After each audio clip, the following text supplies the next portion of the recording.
بسم اللہ الرحمن الرحیم. 10th class. السلام علیکم. آج آپ کا ابھی اردو کا لیکچر شروع ہوا چاہتا ہے. سبق جو ہم آگے پڑھنے جا رہے ہیں وہ ہے مجھے میرے دوستوں سے بچاؤ. صنف ادب کے لیے ادب کی کون سی قسم ہے, لٹریچر کی کون سی قسم ہے. افسانہ اور افسانہ نگار کا نام ہے سجاد حیدر جلدرم, اور ماخذ جس کتاب سے افسانوں کے جس مجموعے سے یعنی سجاد جلدرم کی وہ کتاب جس سے یہ افسانہ لیا گیا ہے اس کا نام ہے خیالستان یعنی خیالوں کی سرزمین. خیالوں کی سرزمین جو ہے اس کا نام ہے کلاس. اور میننگ موضوع میرا ہے افسانہ نگار کے مختصر حالات زندگی سجاد حیدر جلدرم. سجاد حیدر جلدرم. اب سجاد کا مطلب ہے سجدہ کرنے والا, سجدہ کرنے والا. حیدر کا مطلب ہے بہادر, اور جلدرم ترکی زبان کا لفظ ہے کلاس, اور اس کا مطلب ہے شیر. ترکی زبان کا لفظ ہے, اس کا مطلب ہے شیر. تو کلاس سے یہ اگر مرکبات کے لحاظ سے دیکھا جائے تو یہ کون سا مرکب ہے؟ مرکب عطف بیان. ٹھیک ہے. اب دیکھیں جلدرم جو ہے سجاد حیدر کا تعارف کرا رہا ہے, بیان کر رہا ہے, بات بتا رہا ہے, تعارف کرا رہا ہے کہ سجاد حیدر کون سا سجاد حیدر. اگر جلدرم کو ہٹا دیا جائے تو کتنے سجاد حیدر ہیں, جس طرح الطاف حسین حاجی, مرزا اسد اللہ خان غالب جہادی کو ہٹا دیا جائے تو کون سا مرزا اسد اللہ, اور حاجی کو ہٹا دیا جائے تو کون سا الطاف حسین. تو لہٰذا حاجی بتا رہا ہے کہ وہ الطاف حسین حاجی جو نثر نگار بھی تھے, پانی پت کے رہنے والے تھے, اور شاعر بھی تھے. اور سجاد جلدرم کا یہ جلدرم بتا رہا ہے کہ کون سے سجاد حیدر یہ بتا رہے ہیں کہ افسانہ نگار جو سجاد حیدر جلدرم تھے تو ان کی بات ہو رہی ہے. تو لہٰذا اس کو کہتے ہیں جلدرم کو کہتے ہیں بیان, اور اس کو سجاد حیدر کو کہتے ہیں مبین, یعنی یہ اس کے بارے میں بتا رہا ہے. تو یہ مرکب عطف بیان اس کو کہتے ہیں. اس مرکب کو ولادت اس کی 1880 اور وفات 1943. 1880 اور وفات ہے 1943. تو یہ سن یہ ہیں. آمدہ جو ہے بتا رہے کون سی سن, عیسوی, اس سے ہوتا ہے عیسوی, ایک ہوتا ہے بکرمی, ایک ہوتا ہے ہجری. حضرت عمر رضی اللہ عنہ کے دور میں ہجری کیلنڈر جو ہے وہ جاری ہوا. تو یہ یونان کا بنا ہوا کیلنڈر ہے, اور دنیا کے 80% ممالک میں اخلاقی کیلنڈر قائد ہے. اب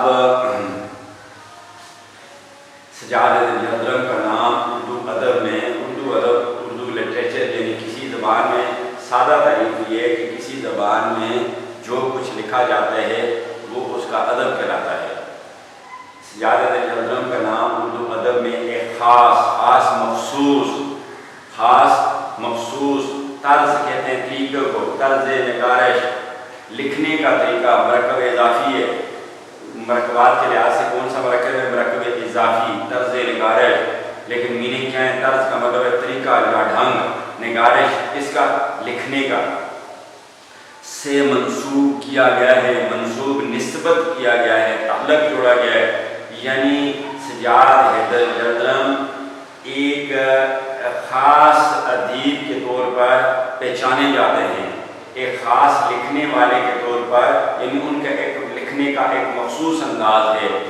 لکھنے کا املا کی بات نہیں ہو رہی, جو اس کی سوچ ہوتی ہے, جو کچھ وہ لکھتے ہیں اس میں جو اس کی سوچ ہوتی ہے اس کو کہتے ہیں. لکھنے سے مراد وہ ہے. انہوں نے علی گڑھ کالج میں تعلیم پائی. علی گڑھ بھی مرکب امتزاجی. علی گڑھ کون سا مرکب کلاس؟ مرکب امتزاجی. دیکھیے کلاس آپ کو بتاؤں کہ ایک ہوتے ہیں مرکب ناقص, اس کو کہتے ہیں فیض. اچھا, دوسرا ہوتا ہے مرکب تام, اس کو کہتے ہیں کلال.